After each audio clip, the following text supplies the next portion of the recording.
Hola, buenas tardes. Le doy la bienvenida nuevamente, ¿cierto?, a esta nueva charla de Hospital Digital junto a la Sociedad Chilena de Medicina Intensiva.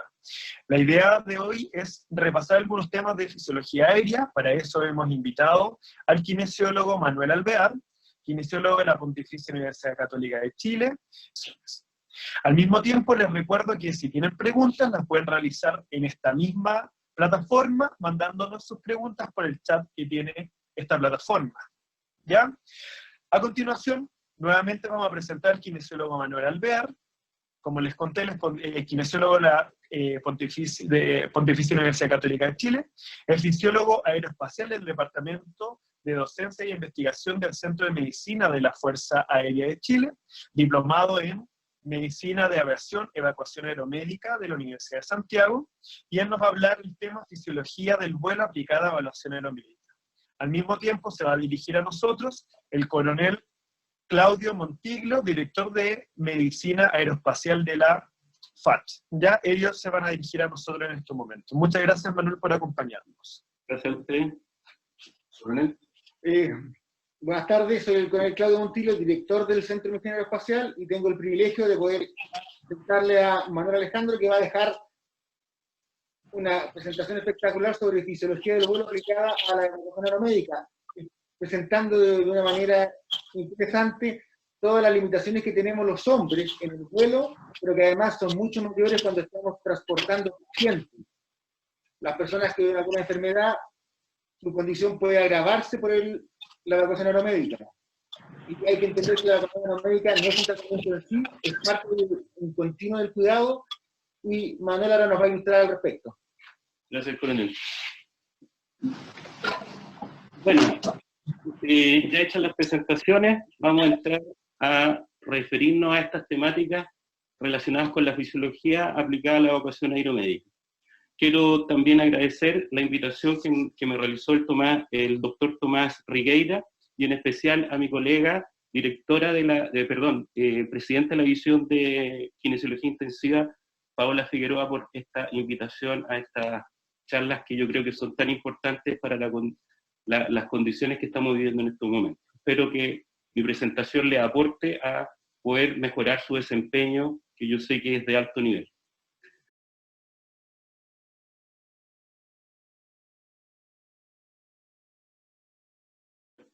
Que son la troposfera, la estratosfera y la ionosfera. No me voy a profundizar en las características de ellas, pero solamente ustedes pueden ver ahí en mi presentación, en la diapositiva van a ver una flecha roja que nos indica un avioncito. Básicamente las operaciones aéreas están ocurriendo en la primera capa conocida como troposfera. Algunas características de esta atmósfera. Recuerden, la presión barométrica, en la medida que la altitud aumenta, la presión barométrica disminuye. Eso va a traer un sinnúmero de problemas fisiológicos al ser humano, desde la variable conocida como hipoxia, como los disbarismos en aviación, que vamos a profundizar más adelante. Recuerden que la presión barométrica es la sumatoria de todas las presiones, tanto la presión de oxígeno, nitrógeno y otros gases. Esas presiones van a disminuir proporcionalmente en la medida que la altitud aumenta. No así sus porcentajes, quiero recordarles, siempre sigue siendo un 21% de oxígeno y 78% de nitrógeno, pero sí en cuanto a presión van a disminuir. Otra variable fisiológica importante a recordar es que la temperatura también va a sufrir cambios en la medida que la altitud aumenta. Se estima que la temperatura disminuye aproximadamente 2 grados Celsius cada 1000 pies. Por lo tanto, comprenderán que cuando ustedes andan tal vez en un avión comercial a 30.000 pies, que son casi 10.000 metros de altura, si ustedes pudieran medir la temperatura afuera, esta podría estar alrededor de menos 40 grados Celsius, lo cual evidentemente es incompatible con la vida. Por lo tanto, comprenderán que estas aeronaves tienen que tener algunas condiciones tecnológicas que nos permitan volar tan alto. ¿Cómo van a ser? Evidentemente, la presurización de cabina y la calefacción. Por consiguiente, el ser humano, gracias a esta tecnología, puede realizar vuelos tan altos y hoy en día realizar evacuaciones aeromédicas seguras. En esta tabla que ustedes tienen acá, pueden observar la altitud y el cambio de presión y la temperatura. En el cuadrito azul pueden ver, tengo marcado 8.000 pies. 8.000 pies, ustedes, su presión barométrica es de 565 milímetros de mercurio y la temperatura es de menos 0,9. ¿Por qué marco 8.000 pies? Porque generalmente los aviones están presurizados a 8.000 pies. Cuando ustedes van en un avión comercial a 30.000 pies, interiormente ustedes van a 8.000 pies. Por lo tanto, si se dan cuenta, la presión barométrica, que a nivel del mar es 160, ya descendió a 565. Eso va a traer muchos problemas para el ser humano, si es que evidentemente no los mitigamos de alguna manera. Y evidentemente la temperatura, por consiguiente la aeronave es calefaccionada. ¿Por qué pongo este límite también? Porque quiero contarles que en aviación nosotros decimos que todas las aeronaves que no son presurizadas deben volar bajo los 10.000 pies, ya que el ser humano de los 10.000 para arriba se conoce como zona deficitaria, en la cual nuestra fisiología no es capaz de oxigenarse adecuadamente. Por eso, por ejemplo, un helicóptero siempre va a realizar una evacuación aeromédica bajo los 10.000 pies. Pero en el cuadrito rojo les estoy mostrando la altitud promedio más o menos que vuelan los aviones C-130 hoy en día, que son los otros que se están utilizando para evacuación aeromédica. Fíjense que ellos a esa altitud, si usted no estuviera presurizado, va a tener una presión de 282, y si no estuviera calefaccionado, menos 34,5. Evidentemente, estas condiciones serían incompatibles para la vida.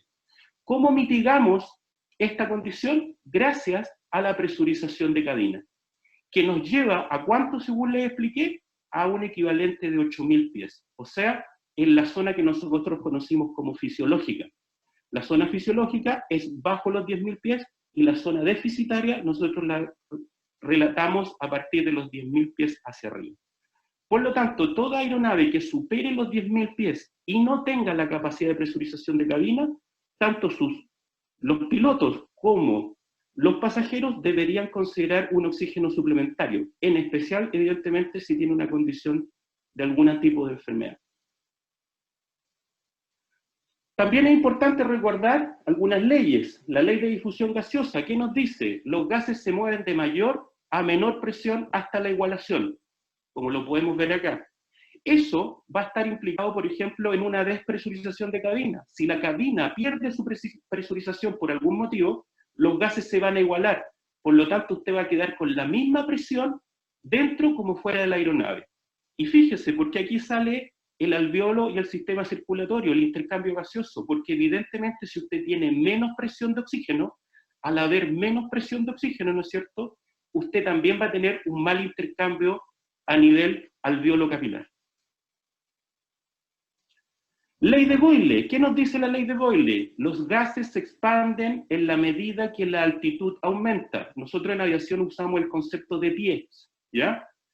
Y evidentemente a mayor altitud, más expansión. Ejemplo, todos los gases donde usted tiene, todas nuestras cavidades donde hay gases atrapados. Ejemplo, el estómago, ¿ya? Por lo tanto, por eso nosotros decimos de que no es bueno comer un plato de porotos con longaniza y ensalada de repollo antes de salir a volar. Comprenderán que esto les puede traer algún problema. Y lo otro que va a ocurrir, y tampoco es menor para esta clase, es que en la medida que la altitud disminuye, los gases se comprimen. Y si los gases se comprimen, evidentemente también vamos a tener algunos fenómenos que pueden ser deleterios para las personas. Por eso también es importante recordar esta ley. Ley de Henry. ¿Qué es la ley de Henry? Básicamente que nosotros podemos tener dentro de un líquido un gas disuelto. Pero, ejemplo, acá ustedes pueden ver una bebida, ¿no es cierto?, en lata. ¿Qué pasa si usted abre esa bebida? Sale gas. ¿Quién es la lata? Nuestro cuerpo. ¿Quién es el líquido? Nuestros fluidos. ¿Quién es el gas? El nitrógeno. Nosotros también tenemos nitrógeno. Por lo tanto, ese nitrógeno, en la medida que la altitud aumenta, como disminuye la presión de nitrógeno externa, ese nitrógeno va a querer igualarse. Y también podría tener problemas el ser humano en la medida que la altitud aumenta. ¿Ya? Quise repasar estas leyes porque son importantes para entender algunos fenómenos fisiológicos relacionados con la fisiología del vuelo y el traslado aerométrico. Bueno, el ambiente de aviación, por lo tanto, va a tener hipoxia, ¿se acuerdan? En la medida que la altitud aumenta, disminuye la presión barométrica. Por lo tanto, disminuye la presión de oxígeno. Por consiguiente, entre más alto usted esté, el aire que respira tiene menos moléculas de oxígeno. Y por consiguiente, puede usted caer en hipoxia. ¿Se acuerdan lo que nos enseñaban en fisiología? Hipoxia, falta de oxígeno a la célula, ¿ya? Temperatura, ¿se acuerdan? En la medida que la altitud aumenta, la temperatura disminuye 2 grados Celsius cada 1000 pies. En la medida que la altitud aumenta, la humedad disminuye. Por lo tanto, también va a tener efectos sobre las personas. Ruido, los ambientes de aviación, como pudieron ver en el primer video que les mostré, en el ambiente de aviación, las aeronaves son muy ruidosas, en especial un C-130, en donde incluso nosotros tenemos que ir con tapones de oídos para poder, ¿no es cierto?, tolerar ese ruido que estamos recibiendo durante el vuelo. Vibraciones. Las aeronaves vibran, por ejemplo, con turbulencias, y para qué decir los helicópteros. Y las fuerzas de aceleración, en especial en los despegues y aterrizajes, pueden influir sobre las personas. Por lo tanto, pueden ver que hay varias variables aquí que tenemos que conversar durante esta clase. Como les dije, la hipoxia es una de las más relevantes en el ambiente de aviación. Nosotros, a pesar de que la definición sigue siendo la misma, nosotros las dividimos según sus causas en 4. Una, la hipoxia hipóxica o hipoxia de altitud. Esta se relaciona con ¿qué? 1, recuerden, en la medida que la altitud aumenta, la presión de oxígeno disminuye, y por lo tanto va a ingresar menos oxígeno a nuestros pulmones.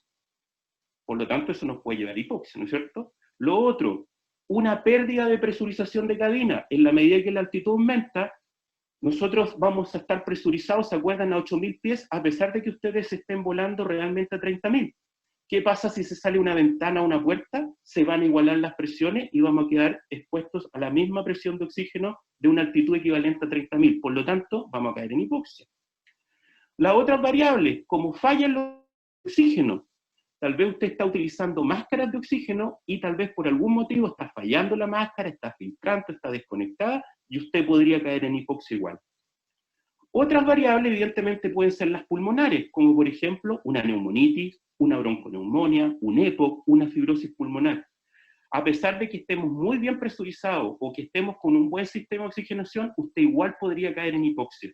De ahí la importancia de conocer estas variables, por ejemplo, para el traslado biomédico. La otra es la hipoxia ipémica, que tiene que ver con problemas en la sangre, ¿ya? Ejemplo, anemia, una hemorragia importante que usted haya sufrido, ya sea en forma interna o externa, por ejemplo, haber donado sangre. Si usted dona sangre y vuela, va a exponerse a una hipoxia ipémica, ¿ya? Lo otro, recuerden que el humo se adhiere muy fuertemente, ¿no es cierto?, el CO2, el monóxido de carbono se adhiere muy fuertemente a la hemoglobina. Por lo tanto, usted podría llevar carboxihemoglobina en vez de hemoglobina. Por eso nosotros decimos de que las personas no deben fumar antes de volar, porque evidentemente podrían caer en hipoxia por esta variable. Estancamiento. El estancamiento está relacionado con la obstrucción. Ejemplo, ¿qué pasa si ustedes por algún motivo a los pacientes le colocan winchas de sujeción muy apretadas o sistemas neumáticos muy apretados? Podrían bloquear en vuelo el adecuado circular de la sangre. O ustedes, como tripulación aeromédica, ir con ropas muy apretadas que también bloquean el adecuado circular de la sangre. Y la última, la histotóxica, que tiene que ver con todas aquellas variables que puedan relacionarse directamente, pero no están así en vuelo, sino que nosotros nos preocupamos de cosas como, por ejemplo, el alcohol. No es bueno, evidentemente, consumir alcohol y volar. Lo otro, el fumar, como les dije, se ha visto que tripulaciones que 3 antes de un vuelo, a pesar de en una cabina equivalente a 8.000 pies, ellos fisiológicamente es como si fueran a 15.000 pies, o para que le tomen el peso a fumar y realizar actividad de vuelo. Evidentemente aquí consideramos la automedicación, ¿ya? Por ejemplo, la clorfenamina produce sueño, o por ejemplo, fármacos para dormir podrían bloquear el sistema respiratorio, que es fundamental para resistir condiciones de hipoxia. Por lo tanto, nosotros en aviación, dependiendo de sus causas, hemos definido que existen 3 tipos de hipoxia. Aquí podemos ver, por ejemplo, cuánto es la saturación en una condición a nivel del mar. Usted va a tener, ¿se acuerdan?, entre 95 a 100%, Pero miren a 10.000 pies, usted va a poder tener tal vez entre 88 y 93% de saturación de oxígeno. O a 20.000 pies, 70 a 75%. ¿Qué les estoy mostrando con esto? Que en la medida que la altitud aumenta, como la presión de oxígeno también cae, evidentemente su oxigenación se va a ver alterada y evidentemente el transporte de oxígeno a través de la hemoglobina. Ya aquí podemos tener algunas visiones, o ya ustedes yo creo que están pensando que qué pasa con mis pacientes si ya están en hipoxia a nivel del mar y lo tenemos que trasladar, por ejemplo, a Concepción para poder liberar una cama en esta contingencia. Evidentemente tenemos que ya ir pensando cómo solucionarlo. Aquí pueden ver también la presión de oxígeno, ¿no es cierto?, arterial y alveolar a nivel del mar, que todos recordamos 100 y 40 milímetros de mercurio, respectivamente, y a 10.000 pies ya ustedes pueden ver que la presión alveolar de oxígeno es de 60 y la presión arterial de oxígeno es de 34.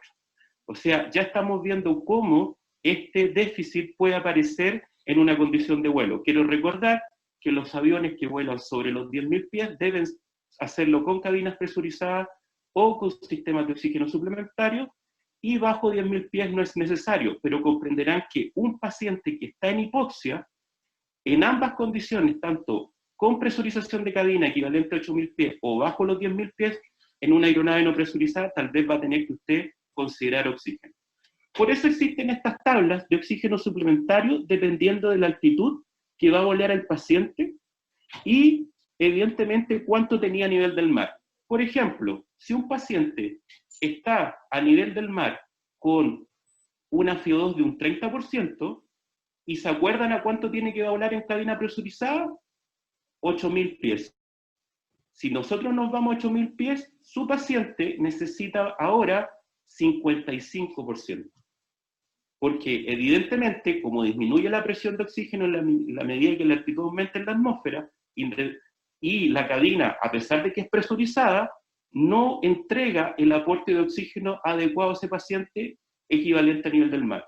Por lo tanto, usted como tripulante aeromédico ya debería estar pensando de cómo le va a suplir esto al paciente. Y por eso, si ustedes se van acá abajo, ¿no es cierto?, si a nivel del mar su paciente ya está con 90 o 80% de saturación, comprenderá que si lo lleva a 8.000 pies en un C-130, ese paciente tal vez no va a resistir. Por eso es muy importante evaluar al paciente antes de subirlo al avión, porque evidentemente lo podríamos, en vez de beneficiarlo, lo podríamos complicar en vez de con la evacuación aeromédica. Bueno, aquí nosotros tenemos que entrenar evidentemente a nuestra tripulación aeromédica en el reconocimiento de los signos y síntomas de la hipoxia, por si su aeronave se despresuriza, ya sea en forma lenta o rápida, se pierde la presurización y ellos tienen que estar preparados y entrenados para esto. Aquí les voy a mostrar, ahí estoy yo haciendo la instrucción, un video para que ustedes...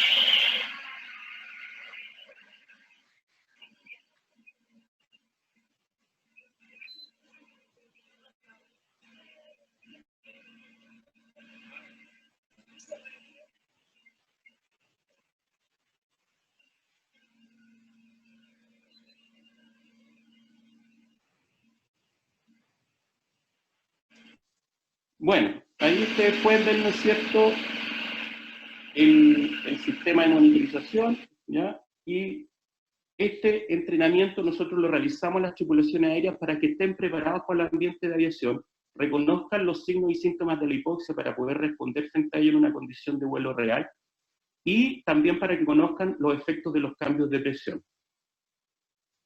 Ahora, dentro de los signos y síntomas me voy a profundizar en los que a mí me interesa que ustedes recuerden, porque evidentemente puede afectar su performance como tripulación aérea durante el traslado. Por ejemplo, fíjense, pensamiento lento, disminución del campo visual, incoordinación motora, alteración del juicio, pérdida de la conciencia.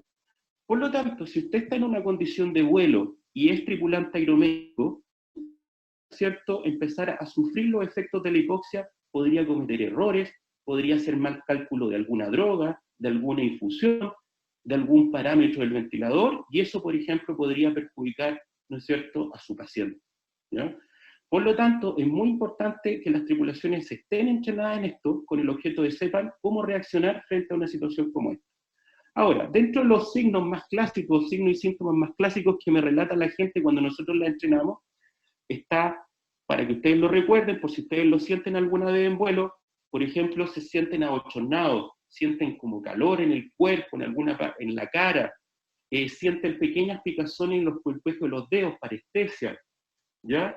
Lo otro, les falta el aire, en palpitaciones. ¿Cuándo podría estar ocurriendo esto? Evidentemente cuando usted está bajo una condición de hipoxia. ¿Cuándo podría ocurrir? Quiero recordar, tal vez la aeronave que usted está volando, que va a 30.000 pies, está perdiendo por algún motivo la presurización de cabina. O usted está volando en una aeronave no presurizada y tal vez la condición fisiológica suya está viéndose afectada porque evidentemente no es lo mismo que estar a nivel del mar. Quiero insistir que estas cosas le pasan a usted como también le pasan a sus pacientes. Aquí pueden ver un gráfico, la línea azul les muestra cuánto cae la saturación de oxígeno. Nosotros a 25.000 pies, cuando nosotros entrenamos a nuestras tripulaciones, ustedes pueden ver en la línea azul, yo le pido que se saque la máscara, y al sacarse la máscara empieza a caer inmediatamente la saturación de oxígeno, que es la línea azul. Fíjense que a 25.000 pies, a los 3 a 5 minutos, usted ya tiene una saturación de oxígeno entre un 60 a un 65%. Evidentemente, usted comprenderá que de ahí o puede venir la pérdida de conciencia, el desmayo y la muerte. Por lo tanto, nosotros, ¿qué es lo que hacemos en ese momento? Les reconectamos ya sea las máscaras o les solicitamos que lo hagan, porque si no, evidentemente, se puede transformar en un incidente que no deseamos que ocurra. Bueno, existe otra variable importante que también les traiga a colación, que se conoce como el tiempo útil de conciencia, que es aquel tiempo que tenemos nosotros para responder cuando la aeronave se despresuriza, ¿ya? Por ejemplo, 25.000 pies, que es el vuelo de entrenamiento que nosotros realizamos, y una actitud de vuelo muy tradicional de los aviones de transporte. El tiempo útil de conciencia, si de la descompresión de cabina es lenta, o sea, como que el avión se empieza a desinflar de a poquito, es de 3 a 5 minutos, ¿ya? Pero si la descompresión es rápida, es cuando eso ocurre, una descompresión explosiva, rápida, que se llama, se sale una ventana o una puerta del avión, se igualan inmediatamente las presiones, y eso significa que usted va a estar equivalente inmediatamente a 25.000 pies. ¿Cuáles son los signos clásicos de una despresurización rápida de cabina? Va a haber un ruido explosivo, va a haber una neblina, se va a condensar. Lo otro va a ser mucho frío, recuerde, evidentemente puede caer en hipoxia. Por eso, si ustedes se recuerdan, los que han volado en aviones comerciales, por eso una de las instrucciones que nos dan los tripulantes de cabina en los aviones comerciales es, si sufre una despresurización de cabina, las máscaras van a caer. ¿Qué tiene que hacer usted? Conectarse inmediatamente la máscara de oxígeno. Porque evidentemente, ¿qué va a ocurrir? Va a caer en muy poco tiempo, que pueden incluso ser segundos, en hipoxia y puede quedar completamente incapacitado, ¿no? Ahora, si la despresurización es lenta, nosotros tenemos más tiempo, y por eso nosotros entrenamos en cámara hipobárica a nuestros tripulantes, para que puedan reconocer estos signos y síntomas y puedan reaccionar frente a la situación. ¿Y cuál es el protocolo? Conectarse oxígeno y avisar al comandante de que estamos en condición de hipoxia. Máscaras que ustedes pueden conocer, estas son las clásicas máscaras que utilizan los pilotos, ¿ya? En la aeronave. Estas son, pueden ver acá la máscara clásica que cae también de los aviones comerciales, y las tripulaciones aeromédicas evidentemente deben usar sistemas de oxígeno individuales, porque puede ocurrir la descompresión o rápida o lenta en cualquier momento, y ellos deben utilizar elementos propios de oxigenación, o que se les indique dónde tienen que ellos recurrir bajo estas condiciones. Bueno, con eso cerramos el tema de la hipoxia y pasamos al otro gran problema que tenemos asociado a los cambios de presión. Entre ellos, los disbarismos. Los disbarismos básicamente son disfunciones asociadas a los cambios de presión. Uno de los más clásicos es la parotitis, por eso ustedes ven la oreja acá, en donde podemos ver la oreja, ¿no es cierto?, el tímpano que separa el oído externo del oído medio, y acá está la famosa trompa de Eustaquio, que nos ayuda a igualar presión. ¿Qué pasa en la medida que la altitud aumenta? este aire que está en el oído medio se expande. ¿Qué sensaciones tenemos, por ejemplo, cuando sube un avión o vamos a la montaña? Que el oído se nos destapa, ¿ya? Pero cuando usted desciende, ¿qué va a ocurrir? El aire que está en el oído medio se va a comprimir, y al comprimirse, el tímpano va a ser succionado. ¿Y cuál va a ser la primera sensación que usted va a tener? Va a tener la sensación de oído tapado. ¿Qué hacemos para enfrentar esa situación? Destapamos el oído tragando saliva, moviendo la mandíbula, o la clásica maniobra de Valsalva, que es apretarse la nariz con boca cerrada y soplar hacia adentro. ¿Qué es lo que estamos haciendo? Inyectando aire a presión a través de la trompa Eustaquio para que podamos destapar este oído, volviendo el tímpano a su posición. Pero ¿qué pasa si este conducto está obstruido, por ejemplo, por secreción porque usted está resfriado, o usted es alérgico y esto está inflamado? Evidentemente usted no va a poder realizar ese cambio de presión. ¿Y qué se va a producir en el descenso? Se va a producir primero que el oído se nos tapa, y después que vamos a sentir dolor. ¿Y por qué? Porque evidentemente el tímpano está sufriendo ese cambio de presión. Por eso es tan importante no volar resfriado ni congestionado, ¿no es cierto? Porque usted podría sufrir lo que nosotros llamamos una varotitis del descenso. Lo otro es las varosinusitis. Nosotros tenemos las cavidades, ¿no es cierto?, frontal y paranasales, que también pueden estar con secreción, y por consiguiente en el ascenso por ley de Boyle, el gas se expande y va a producir compresión. Ahora, las varosinusitis también igualan presión, los sinusoides también igualan presión en los descensos. Por lo tanto, si usted también está resfriado o congestionado, tal vez no va a poder igualar presiones. Y como no va a poder igualar presiones, también puede tener una varosinusitis del descenso. Por lo tanto, las varosinusitis pueden ocurrir tanto en el ascenso como en el descenso. En mi experiencia personal, yo he visto más varotitis del descenso que del ascenso. Ambas dos, tanto varotitis como varosinusitis, no huele resfriado, ni con sinusitis, ni cuadros alérgicos, porque evidentemente, créame, son muy dolorosas, y los que lo hemos sentido alguna vez, no queremos nunca más volver a sentirlos. Lo otro son los dolores abdominales. ¿Por qué? Porque evidentemente nuestro sistema digestivo tiene aire. Lo que les decía, no es bueno comer un plato de porotos con longaniza y ensalada de repollo antes de salir a volar, porque evidentemente le puede producir un dolor tipo cólico intenso, te va a poner sudoroso, pálido, incluso te puedes desmayar. Por lo tanto, la nutrición prevuelo y durante el vuelo son fundamentales. No comer comida irritante, ni flatulentas, ni gaseosas, porque evidentemente lo pueden complicar. Y además te pueden llevar a la hiperventilación. Lo otro importante son los dientes. ¿Qué pasa? Que bajo, por ejemplo, la amalgama que te pone el dentista, podría quedar una burbuja de aire. Y con el ascenso, por ley de Boyle, expandirse esa burbuja de aire y producirte un dolor en el ascenso. Nosotros a eso le llamamos varodontalgia. Y esa varodontalgia, créanme que es muy, muy dolorosa. Por lo tanto, también las tripulaciones aeromédicas deben preocuparse de tener sus tratamientos dentales al día y bien realizados, porque si no, podría también producirse una varotitis. Por lo tanto, estos disbarismos que yo le acabo de comentar son conocidos como disbarismos por volúmenes de gases atrapados. Varotitis del descenso, varosinusitis del ascenso y el ascenso como descenso, dolor abdominal del ascenso, varodontalgia del ascenso. ¿Ya?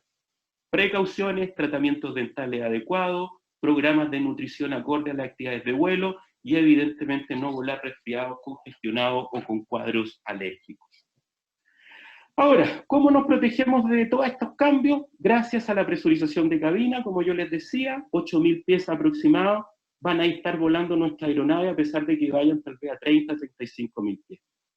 Pero aquí hay un riesgo, que es el diferencial de presión. ¿Ya? Quiero volver a insistir que volar en una cabina presurizada no es lo mismo que volar a nivel del mar. Usted va a 8.000 pies y ya le he mostrado cuáles cambios ocurren a esa condición. ¿Qué puede ocurrir si se despresuriza la aeronave? Algo como esto.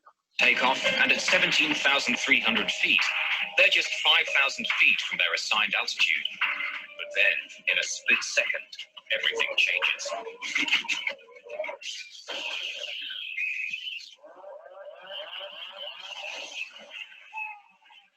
With a huge explosion, the captain's windscreen blows out into the sky. Almost immediately, a white fog forms. Entonces, como tripulación aeromédicas debemos estar preparados para una condición como esta, tanto para manejarnos nosotros como para manejar la condición de los pacientes, ¿ya?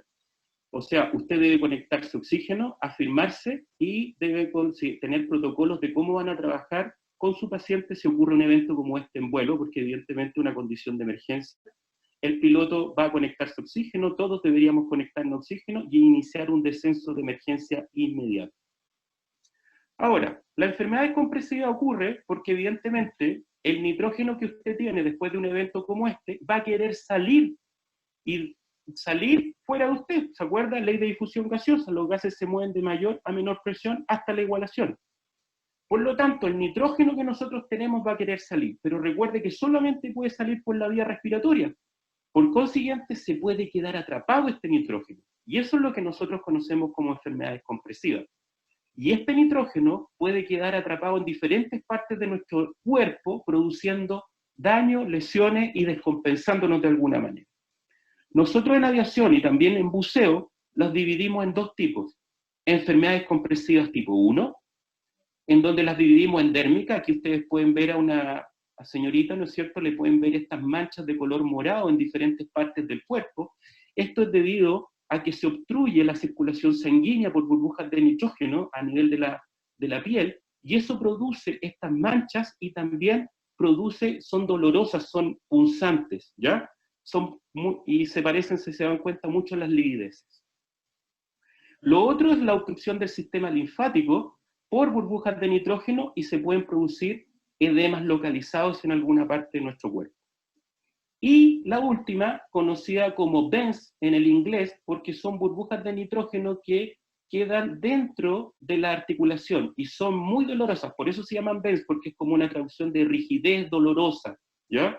Estas tres enfermedades descompresivas, afortunadamente nosotros las consideramos leves, generalmente cuando las personas las sufren, quedan en observación por 24 horas y ya a las 48 horas incluso podrían volver a volar, porque revierten sin ningún problema. Pero lamentablemente también tenemos un porcentaje menor, pero no por ello menos importante, que son las tipo 2, que se caracterizan por embolías aéreas. Se caracterizan porque la burbuja de nitrógeno ahora se mete al sistema circulatorio arterial y evidentemente puede dañar órganos muy sensibles, como por ejemplo acá ustedes pueden ver este escáner. Si logran ver, hay unas flechitas que indican unas manchas blancas. ¿Qué son esas manchas blancas? Son burbujas de nitrógeno que están comprimiendo el cerebro. Y evidentemente, si se comprime el cerebro, ¿qué podríamos tener? Dependiendo de la zona, podríamos tener problemas visuales, podríamos tener problemas de audición, podríamos tener problemas para mover nuestros brazos, motores, podríamos tener problemas para entender, por lo tanto, por eso nosotros las consideramos graves. Estas son de tipo neurológico. Acá ustedes ven un ecocardiograma que básicamente lo que trata de mostrarnos es que dentro de las cavidades del corazón están llenas de burbujas de nitrógeno. Y si están llenas de burbujas de nitrógeno, el corazón no puede contraerse. ¿Qué va a producir? Un shock, y eso nos puede llevar al paro cardíaco. Y la otra es la clásica embolía pulmonar, que también puede ocurrir. Estas son consideradas como enfermedades descompresivas graves, y afortunadamente tienen un pequeño porcentaje. Yo en lo personal solamente he visto enfermedades descompresivas tipo 1, leves afortunadamente, y hasta el momento no he sabido nadie de aviación que haya sufrido, por lo menos en la aviación nacional, de enfermedades descompresivas tipo 2. Sí ocurre mucho en la gente que bucea. Por eso es importante recordar que si a ustedes les gusta el buceo, no deben realizar actividades de vuelo hasta 24 horas después de haber realizado buceo, ¿no?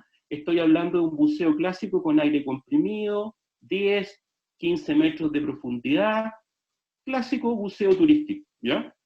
¿Cuánto tiempo hay que esperar antes de volar? 24 horas. Ahora, ¿qué pasa si tienen que hacer un traslado aeromédico de un buzo que sufrió enfermedades compresivas? Recuerden, lo ideal es siempre trasladarlo por tierra, porque si no, van a seguir descomprimiéndolo si suben a una aeronave. Y si no, la aeronave, que ojalá podría ser un helicóptero, no supere los 800 pies de altura. Bueno, el tratamiento clásico para las enfermedades descompresivas son las cámaras hiperbáricas, solamente comentárselo para que ustedes sepan. Por lo tanto, si alguien sufre una enfermedad descompresiva, vaya inmediatamente a un centro hiperbárico para que lo puedan manejar, ¿ya? No voy a profundizar en esta terapia.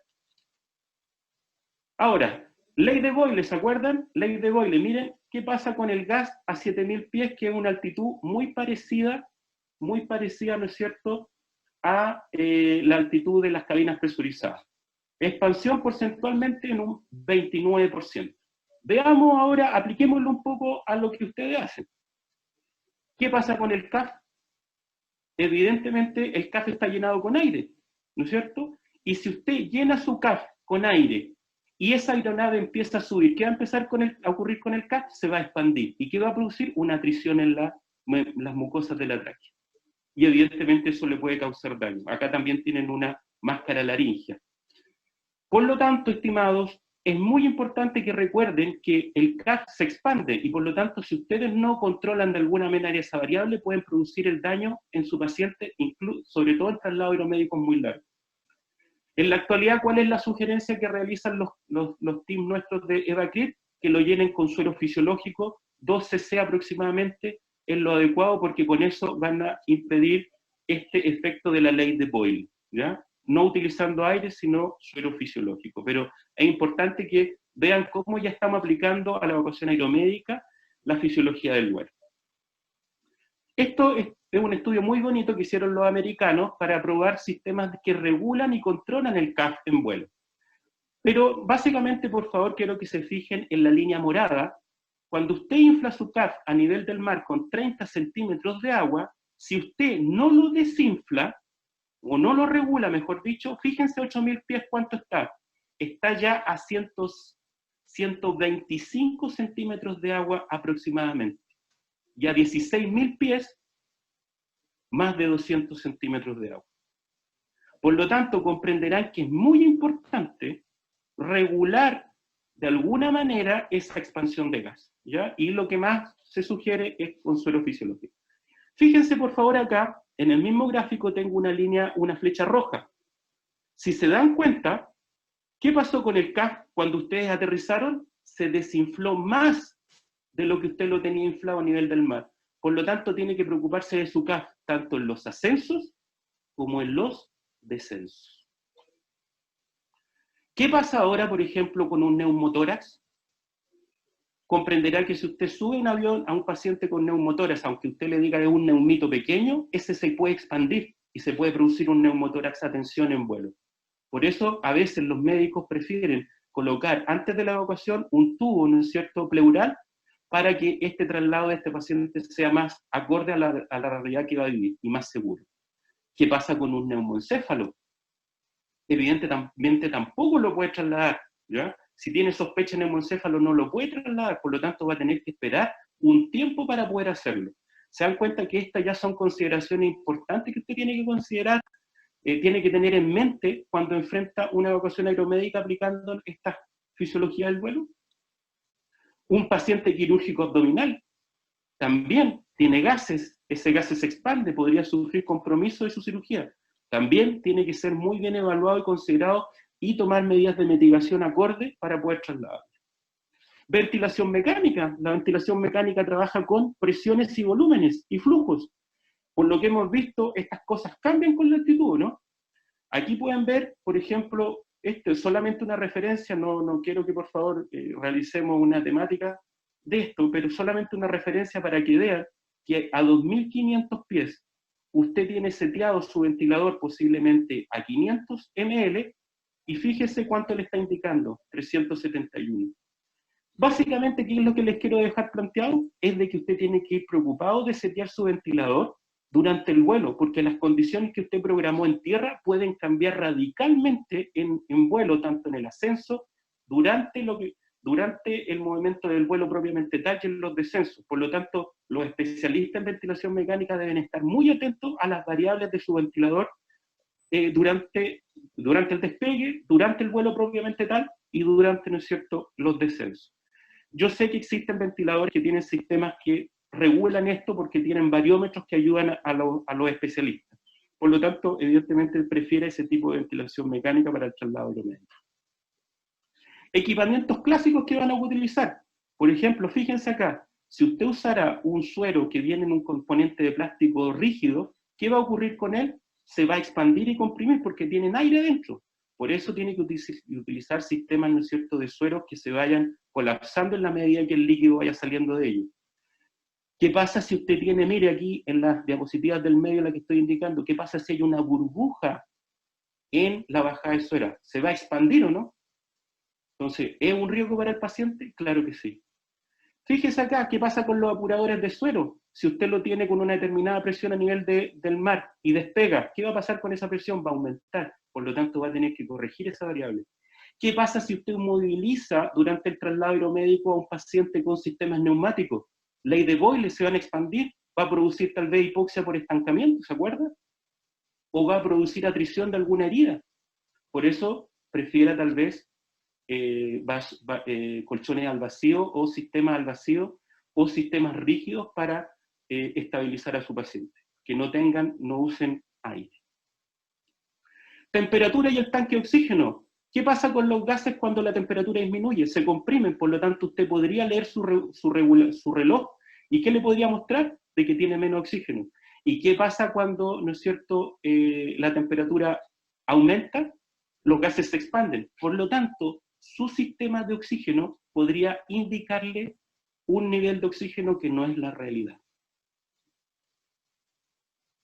Fuerzas de aceleración, miren, ¿qué pasa en los despegues? La sangre se va hacia abajo. Por lo tanto, va a ser muy importante cómo usted coloque a su paciente antes del despegue. Es tremendamente relevante, dependiendo de la condición patológica que él tiene de base. Si ustedes miran en el centro, una recomendación. En el despegue como en el aterrizaje, colóquenlo semisentado, porque de esa manera va a permitirle una mejor distribución de la sangre tanto en el despegue como en el aterrizaje. Entonces aquí ya tienen un tips de cómo tal vez solucionar esta condición en un vuelo y mitigar los efectos de la aceleración del despegue y del aterrizaje, ¿no es cierto?, en su paciente que va a cargo suyo. Fractura, ¿se acuerdan? Vibraciones.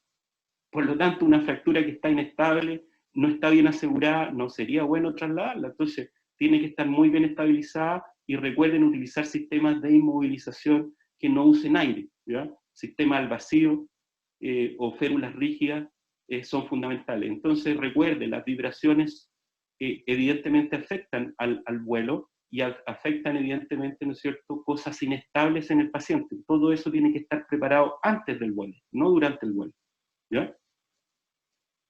Humedad, miren, la humedad, pacientes quemados, pacientes con problemas oculares, el filtro de humidificación durante el traslado aeromédico, aquí ustedes pueden ver la flecha roja que estoy indicando el filtro de humidificación.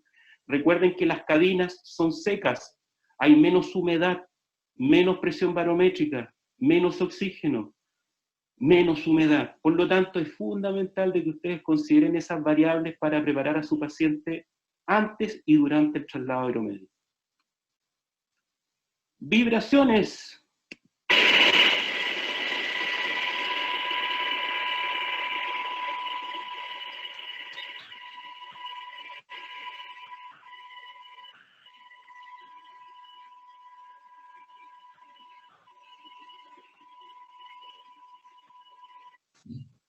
Entonces, como ustedes han visto, mucho ruido, mucho movimiento, por lo tanto, debe llevar su paciente bastante estabilizado, debe tener equipos que están certificados para resistir todas estas variables atmosféricas como la humedad, las vibraciones, el ruido. Todos esos equipos deben estar certificados para un ambiente de aviación porque pueden transformarse evidentemente en un riesgo más que en un beneficio para el paciente si no están adecuadamente preparados para esta condición. Usted no va a poder hablar en vuelo, por lo tanto tienen que trabajar técnicas de comunicación, ya sea escritas o con señas para poder comunicarse tal vez en una condición como esta. Luminosidad, ¿ya? Nuevamente el video que mostré al principio.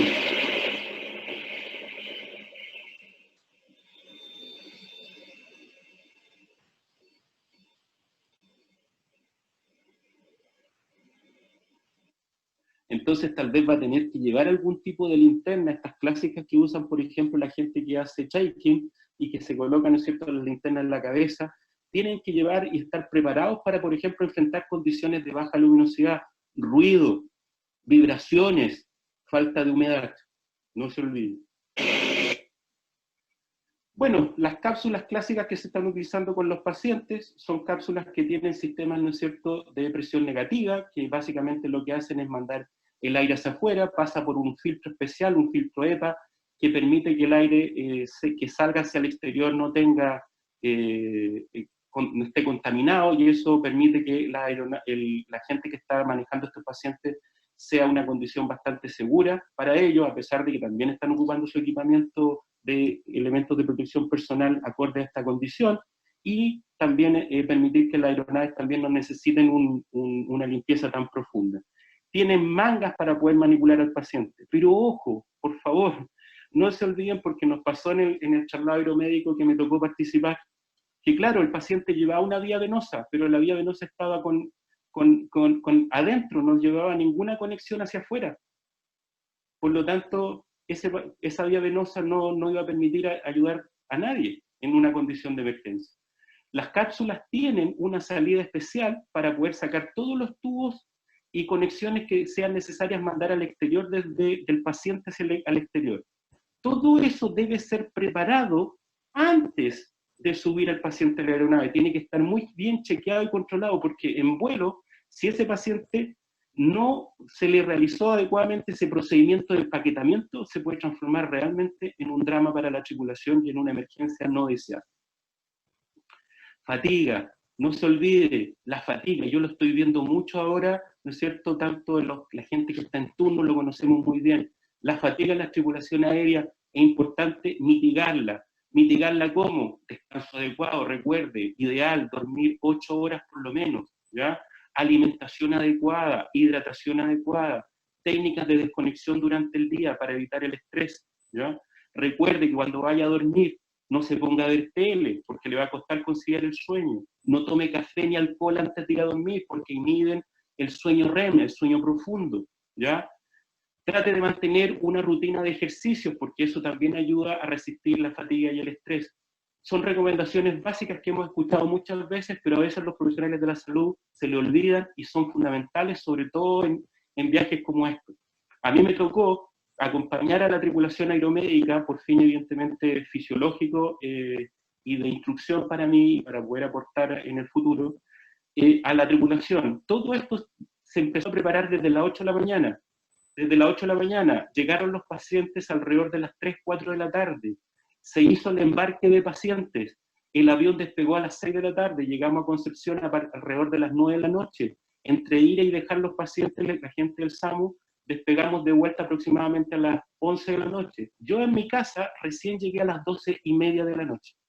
Por lo tanto, este tipo de condición exigente evidentemente requiere que las tripulaciones tengan una buena técnicas de descanso y de autocuidado, porque si no, comprenderán que en el ambiente que acabamos de relatar de aviación, todo esto puede influir a que cometamos errores y que esos errores lamentablemente se traduzcan en incidentes o accidentes. ¿Verdad? Por lo mismo, yo en ese vuelo, como fisiólogo, aproveché a hacerle un registro con un polígrafo a uno de los médicos de la evacuación. Acá está el médico, ¿no es cierto?, que le instalé el polígrafo, y le pude medir, ¿no es cierto?, el esfuerzo respiratorio, le pude medir la saturación, la frecuencia cardíaca, sobre todo porque estaba con este elemento de protección personal, porque evidentemente queríamos ver si el esfuerzo durante el vuelo con este equipamiento es mayor al esfuerzo que ellos hacen continuamente, todo con el objeto de optimizar, ¿no es cierto?, las políticas de descanso y de tripulaciones, ¿ya? Cuando se sacan este equipo, estimados, están bastante fatigados, están deshidratados, por lo tanto tienen que tener buenas políticas de nutrición y de hidratación antes de ponerse el equipamiento, porque de ahí en adelante, hasta que no se lo pueden sacar, no van a ingerir alimentos ni se van a hidratar. Entonces, evidentemente, este ser humano, esta persona, este tripulante aeromédico, se puede también descompensar en vuelo. Deben tener políticas de descanso y de alimentación e hidratación acorde a esta realidad. Todo lo que hemos hablado, finalmente, ¿en qué influye? En la conciencia situacional. Las personas, evidentemente, si están en hipoxia, si están fatigadas, si están deshidratadas, están con falta de luminosidad adecuada, están en una condición de ruido, intenso, evidentemente su conciencia situacional se altera y tal vez no se están dando cuenta de lo que está ocurriendo. ¿Y por qué? Porque su atención está en otro lado o está disminuida. Ejemplo, en una evacuación aeromédica, un paciente estaba descompensado, le pasaban los fármacos para relajarlo, para dormirlo, no podía, no ocurría nada. ¿Cuál era el problema? La vía estaba clampeada. Por lo tanto, no entraba ninguna cosa el paciente, ningún fármaco. ¿Por qué? Conciencia situacional. Estaban focalizados tal vez en el paciente, en que estaba descontrolado, pero no estaban preocupados de por qué eso estaba ocurriendo. Algunos tips: lleve baterías, todos estos equipos deben estar, ojalá puedan funcionar a batería, porque generalmente las aeronaves no tienen sistemas para conectar electricidad, entonces deben llevar baterías y deben llevar baterías de recambio. Deben tener, si la aeronave tiene la capacidad de aportarle energía, los enchufes y adaptadores adecuados para ello. Oxígeno, no se olvide, el oxígeno ya vimos que es vital para un traslado aeromédico. Y más aún, sobre todo, si este paciente es oxígeno requiriente de alto flujo de oxígeno. Por lo tanto, debe preocuparse de llevar oxígeno en cantidad suficiente para, incluso si es que no puede aterrizar. Uno de los traslados aeromédicos que se tuvo que realizar iba a Concepción, pero Concepción estaba cerrado por problemas climáticos. Entonces, la tripulación tenía que tomar la decisión de esperar hasta que abriera Concepción o dirigirse a Puerto Montt. Puerto Montt significa 1 hora y media más. Posiblemente, en esa condición, ¿qué hubiera significado? Si no llevan los elementos adecuados, baterías, oxígeno, insumos, en un desastre. Porque usted no puede parar en la nube 10 para llenarse de insumos como lo haría en su urgencia. Entonces usted tiene que siempre programarse con la tripulación y preguntarle: si nosotros no aterrizamos acá, ¿cuál es nuestra pista alternativa? Para que ustedes puedan calcular todas las variables de insumos, de oxígeno, baterías, por si tiene que asumir esa condición nueva de traslado.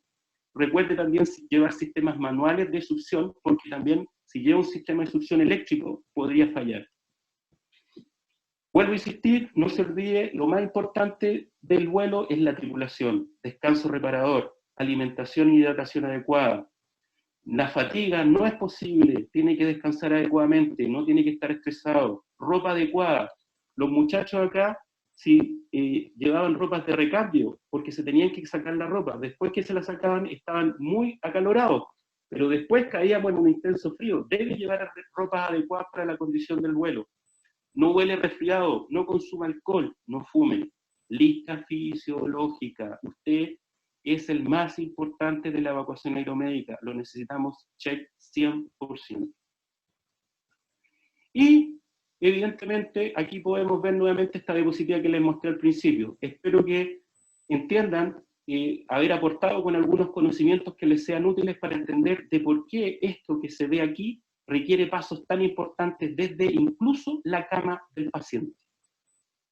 Tanto en su traslado hacia la aeronave, desde la ambulancia a la aeronave, durante el traslado y a su llegada, ¿no es cierto?, a la ciudad de origen, para que todo esto funcione perfecto. Espero que las que le haya entregado, ¿no es cierto?, les sirva para poder aplicarlo en alguna oportunidad que por algún motivo tenga que participar como tripulación aeromédica, y que la información que le acabo de entregar les sea útil. Muchas gracias por su atención. Quiero felicitarlos también a todos por el gran esfuerzo que están haciendo por nuestro país, y nosotros desde la Fuerza Aérea también tengo muchos camaradas que están trabajando intensamente a través de la evacuación aeromédica. Tengo la suerte también de trabajar muchas veces con ellos, y también entiendo el gran esfuerzo que están haciendo para mantener este puente aéreo que está involucrando a un sinnúmero de profesionales, tanto civiles como militares. Así que un agradecimiento a todos ustedes y a mis camaradas que también están entregando su mayor esfuerzo. Gracias.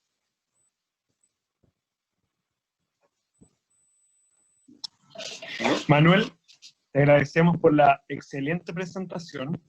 Creo que es de suma importancia para la gente que hacemos traslado aéreo ver estos detalles y repasarlos también muchas veces, porque finalmente hay muchos colegas de diferentes estamentos que están realizando cierto traslado aeromédico, y es importante ver estos detallitos, detalles tan simples como, te digo que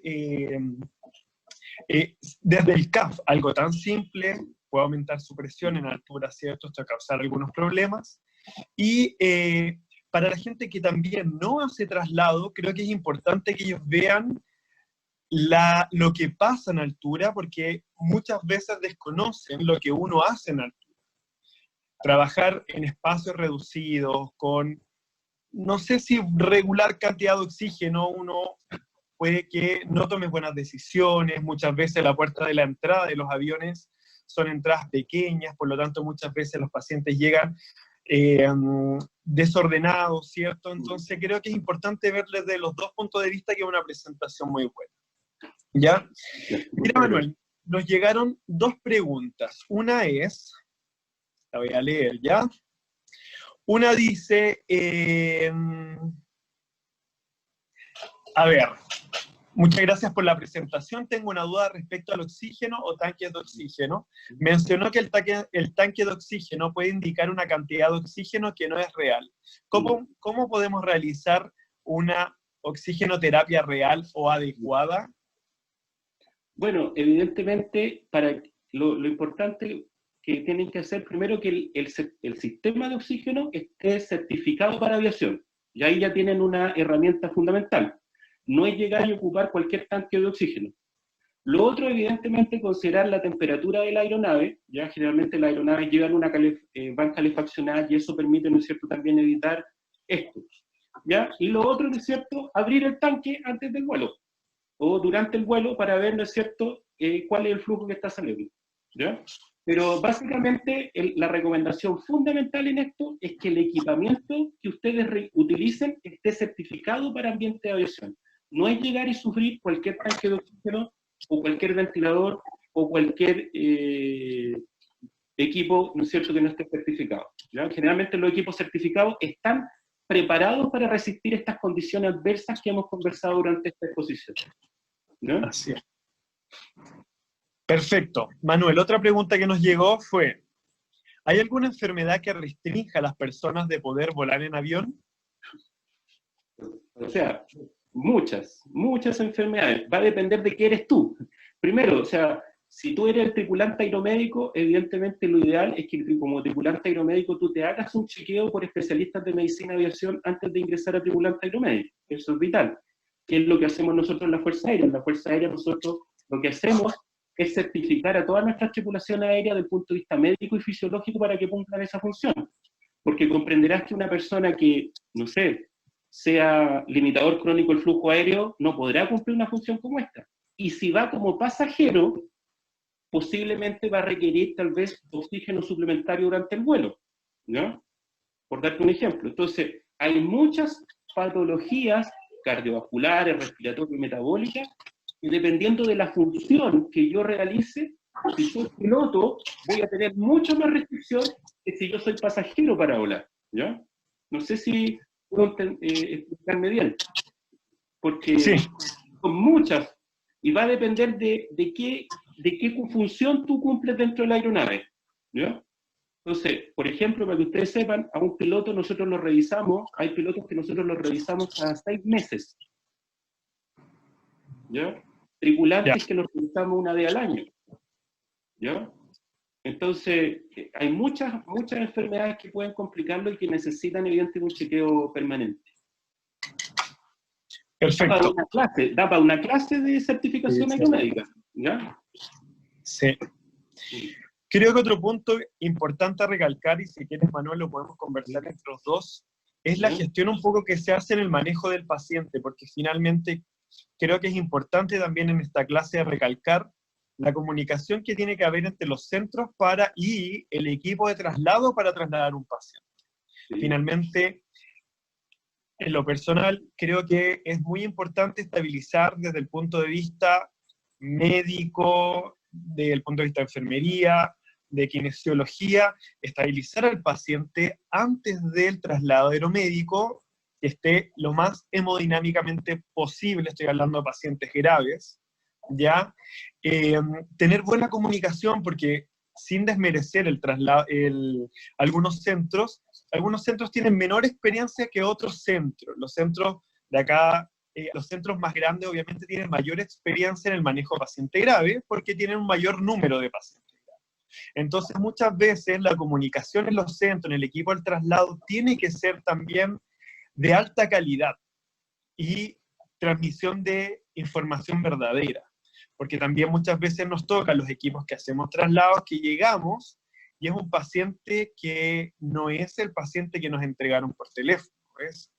Entonces creo que es importante para la gente que nos está escuchando que muchas veces no se ha subido a un avión, entender que uno llega muchas veces a buscar un paciente extremadamente grave, ¿ya?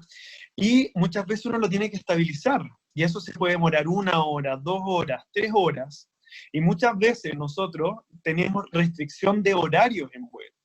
No es lo mismo ir a buscar un paciente a Concepción que ir a buscar a un paciente a Punta Arenas, un avión, ¿cierto?, que ande más rápido, más lento, y vamos a tener restricción de horario, y muchas veces un paciente vamos a tener 1 o 1 hora y media para sacarlo finalmente del hospital de base. Por lo tanto, no sé si tú nos quieres a plantear un poco desde ese punto de vista, porque creo que muchos de los colegas que van a ver esta presentación puede que no se suban a un avión, pero creo que es importante que ellos vean, y si quieres te puedo ayudar también, en que es de suma importancia estabilizar al paciente y al mismo tiempo hacer que haya buena comunicación en los centros para tratar de que también el centro de mayor complejidad ayude al centro de menor complejidad. No sé si tú nos quieres resaltar algo al respecto. O sea, lo que tú acá es solamente apoyar lo que tú acabas de decir, y creo que afianzarlo con tus mismas palabras. O sea, de hecho la Fuerza Aérea tiene una planificación de coordinación todos los días con la gente hoy en día del SAMU, en la cual hay un médico encargado destinado a coordinar ese traslado desde la cama del paciente hasta el lugar que va a ser trasladado. Y deben en conjunto ir levantando la información del paciente para si la condición de él es óptima para que se vea beneficiado con este traslado aeromédico y no sea inseguro. Y me gustaría, aprovechando que está el coronel Montiglio, que es médico y especialista en el área de traslado aeromédico y de operaciones prolongadas, que pueda complementar más la pregunta que tú has hecho, ¿ya? Porque yo creo que él es una persona con mucha experiencia que va a poder entregar más información de la que nosotros hemos comentado hasta ahora. Coronel, Perfecto. Muchas gracias, muy por confianza. Mira, el comentario que hiciste con la pregunta es muy importante para nosotros. La comunicación es fundamental para poder preparar el equipo que va a trasladar al paciente por vía aérea. Sin embargo, aunque la comunicación sea efectuada de la mejor manera posible, la experiencia en la vida real es que nosotros vamos a buscar siempre pacientes que no están graves como en la realidad.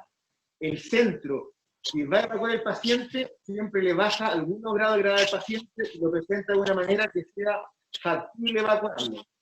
No es raro que uno va a buscar un paciente y el paciente que recoge no está en condiciones de volar. Uno, con la información que recibe, se prepara, porque durante las actividades de vuelo es una acción muy arriesgada intentar colocar algún tubo, intentar reposicionar el tubo endotraqueal o las vías venosas. Uno siempre hace eso antes de la evacuación, al lado del paciente. En la Fuerza Aérea, por doctrina, nosotros trasladamos pacientes estables. No podemos trasladar un paciente inestable porque nosotros sabemos que el vuelo lo va a agravar mucho más. Sí. Una persona tiene que ser trasladada porque está inestable, no está trasladado por vía aérea. Si el paciente tiene que resolver el problema que tiene, que lo tiene inestable, y una vez que el paciente está en buenas condiciones, uno es capaz de hacer el transporte aéreo que corresponde. La evacuación aeromédica no es un tratamiento. La evacuación aeromédica no mejora a los pacientes. La evacuación aeromédica los coloca incluso en las situaciones que se podría agravar la condición clínica. Hay que tomar todas las medidas de resguardo para que cuando uno hace la evacuación sea de la manera más segura posible, en consideración a los requerimientos que va a tener el paciente y a las posibles intervenciones que se deben realizar. Y como complemento a otras preguntas que hicieron del oxígeno, si bien es cierto que hay equipos certificados de oxígeno que sean para las actividades de vuelo, hay que tomar todas las indicaciones, la respuesta habitual que uno sabe que tiene que tener es que oxígeno hay que llevar mucho. Y que si uno calcula, tiene que llevar mucho más oxígeno del que estima. Porque los traslados del hospital hasta el aeropuerto, los traslados del aeropuerto, las condiciones meteorológicas siempre van en contra del movimiento. Si uno calcula que va a ser 1 hora, Generalmente requiere 2 horas y media, 3. Eso le podría... Perfecto, muchas gracias. Otra pregunta. Puntos de corte para no trasladar un paciente. ¿Qué recomiendas tú o qué puntos nos darías tú para que nos fijemos? No sé, hipotensión, hipertensión, bradicardia. Yo sé que pueden ser un poco obvias, pero como tenemos colegas o profesionales de salud de diferentes años de experiencia, ¿qué puntos de corte ustedes nos recomendarían para no trasladar un paciente? Por ejemplo, para hacer un punto de corte. O sea, primero ocupar un poco la fisiología del vuelo, que es lo que hemos visto. Uno, si el paciente ya tiene una FIO2 muy alta a nivel del mar, ejemplo, que estuviera con 80-90% de FIO2, ese paciente no lo puede trasladar hasta no solucionar esa condición. El otro, ejemplo, pacientes con neumotórax, pacientes con neumoencéfalo, pacientes con recién operados de cirugía abdominales. O sea, ahí ya tienes aplicación directa de cuándo ya tal vez no considerar un paciente para su traslado, que tal vez el hematocrito esté muy bajo. ¿Te acuerdas? Hipoxipénica. Si el hematocrito está muy bajo, evidentemente va a tener problemas. Entonces, yo me voy por el lado ya de la fisiología del vuelo, pacientes que no tengan condiciones desde el punto de vista de oxigenación adecuado, de intercambio gaseoso adecuado, de condiciones de hematocrito adecuado, o el tipo de cirugía que le hicieron, o el tipo de trauma que tiene, evidentemente eso ya te da varias herramientas para decir que ese paciente tal vez hasta que no esté estabilizado, no es factible de trasladarlo. Pero evidentemente creo que esa pregunta Cuando ha señalado lo más importante es la evaluación de la fisiología del paciente, la psicología que está y automáticamente puede distinguir qué paciente puede ser evaluado.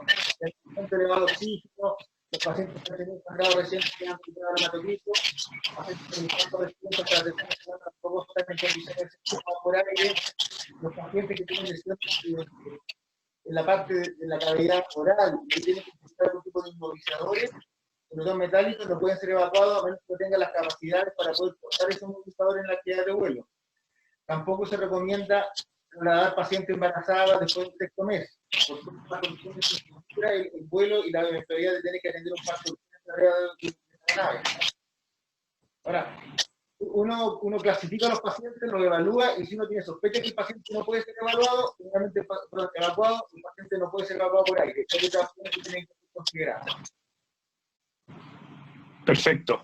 Y hay un punto importante final, que son los pacientes psiquiátricos. Los pacientes psiquiátricos que están descompensados y que durante la actividad de vuelo podrían tener algún tipo de acción impulsiva. Son pacientes que, oye, no van a ser evacuados, o si tienen que ser evacuados, tienen que ser consideradas las medidas de contención respectivas. Perfecto. Última pregunta. Consideraciones especiales con pacientes COVID. ¿Qué recomendarían que nosotros, profesionales clínicos, nos fijemos o resguardemos una vez que vayamos a trasladar a algún paciente finalmente? O sea, por lo bueno, el protocolo que tiene implementado la Fuerza Aérea es de que idealmente ese paciente, como hoy en día es trasladado por un tema de necesidad de cama en Santiago, que ojalá sea bien elegido el paciente, que sea un paciente, evidentemente, nadie va a decir que no está grave, pero que esté estable dentro de su condición y que evidentemente cumpla con estas cosas que ya hemos conversado de que es elegible para traslado.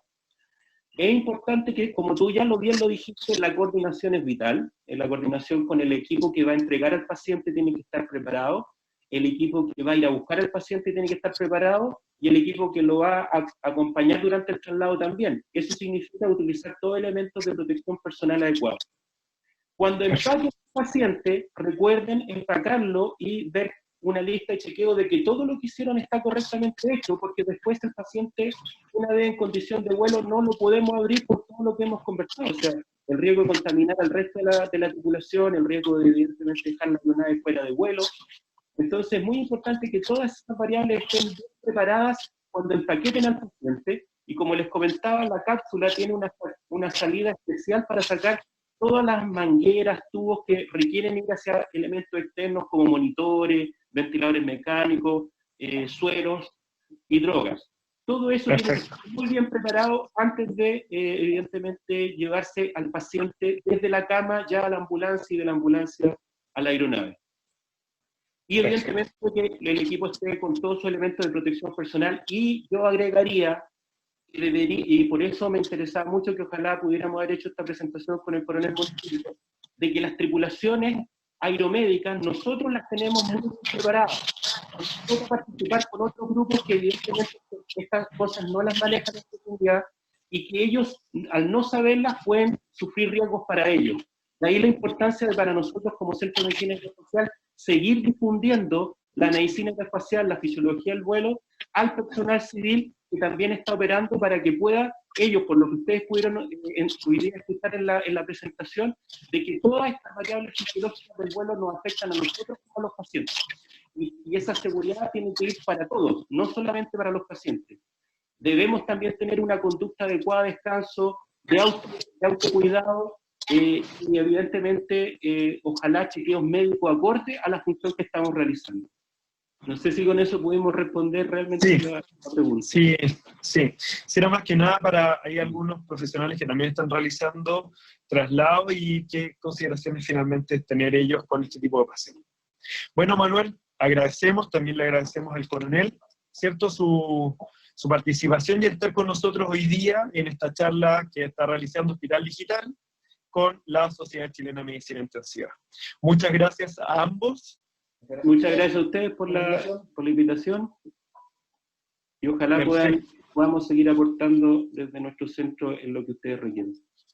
Muchas gracias a ustedes.